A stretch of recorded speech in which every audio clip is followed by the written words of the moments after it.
Assalamualaikum, selamat datang di channel Raja Weton, channelnya segala prediksi. Mohon dukungan kepada semua teman-teman untuk memberikan like dan komentar yang membangun. Terima kasih dan selamat menonton.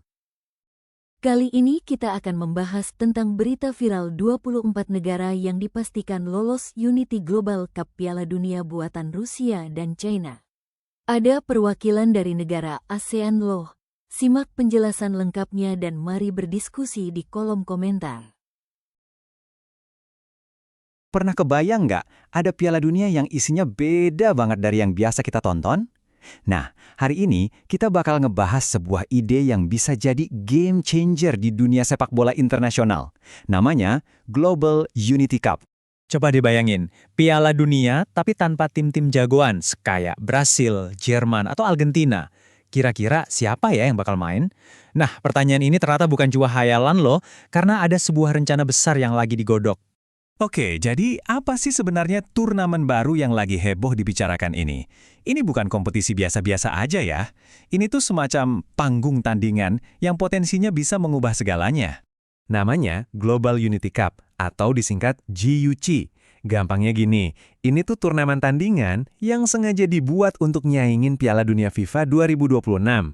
Tujuannya, ya buat jadi pilihan lain lah untuk kita-kita para pencinta bola di seluruh dunia. Setiap turnamen gede kan pasti punya visi ya. Terus, apa nih ide besar di balik GUC? Dan siapa sih dalangnya? Dan jawabannya adalah dua raksasa dunia, Rusia dan China. Yap, mereka ini kerjasama buat bikin sebuah panggung alternatif yang sama sekali di luar kendali FIFA. Jadi ini bukan sekedar turnamen, ini tuh semacam statement. Coba lihat deh slogan resmi mereka, Football Beyond Politics, sepak bola melampaui politik. Slogan yang kuat banget, tapi juga mungkin agak ironis ya kalau kita lihat siapa yang bikin. Yuk kita gali lebih dalam. Pertanyaannya sekarang, emang bisa ya sebuah turnamen benar-benar tanpa politik? Nah, petunjuk paling jelasnya justru ada di daftar negara yang diundang. Yuk kita intip bareng-bareng. Nah, sekarang kita masuk ke bagian yang paling seru nih, siapa aja pesertanya. Siap-siap ya, karena dari sini kita bisa lihat semacam peta geopolitik baru di dunia sepak bola. Oke, lihat deh komposisi pesertanya. Dari Asia, ada tuan rumahnya sendiri, China, dan Rusia, terus ada Iran, Suriah, dan Korea Utara. Pindah ke Amerika Latin, ada Venezuela, Bolivia, dan Kuba. Kelihatan banget kan polanya? Ini tuh kayak kumpulan negara-negara yang sering kali punya pandangan beda sama blok barat. Tapi nggak cuma itu.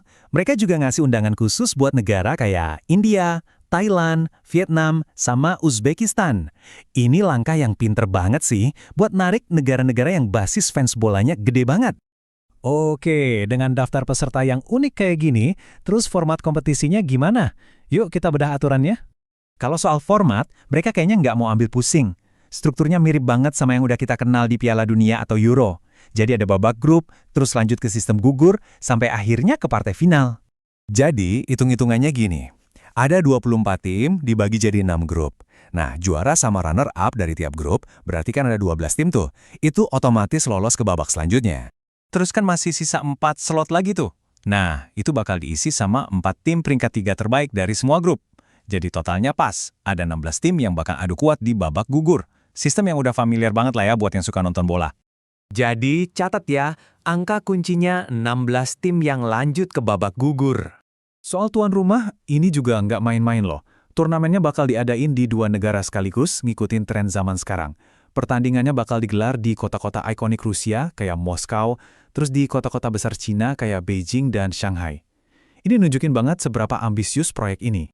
Nah, di tengah semua rencana global ini, ada satu nama dari Asia Tenggara yang mencuri perhatian. Ada satu negara yang katanya jadi kandidat kuat buat diundang. Dan negara itu adalah Indonesia. Keren kan? Tapi pertanyaannya, kenapa Indonesia?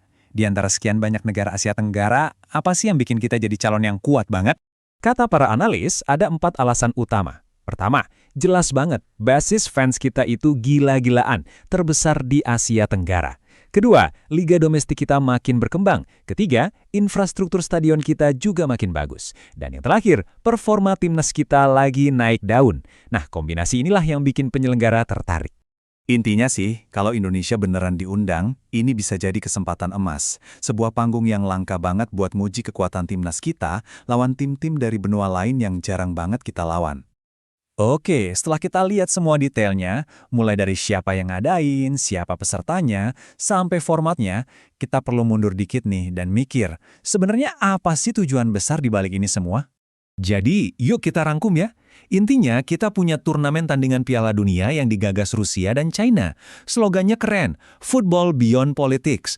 Tapi pesertanya kelihatan banget dari kelompok geopolitik tertentu. Dan di tengah-tengah itu semua, ada peluang unik buat negara kayak Indonesia. Nah, ini yang ngebawa kita ke pertanyaan paling besar.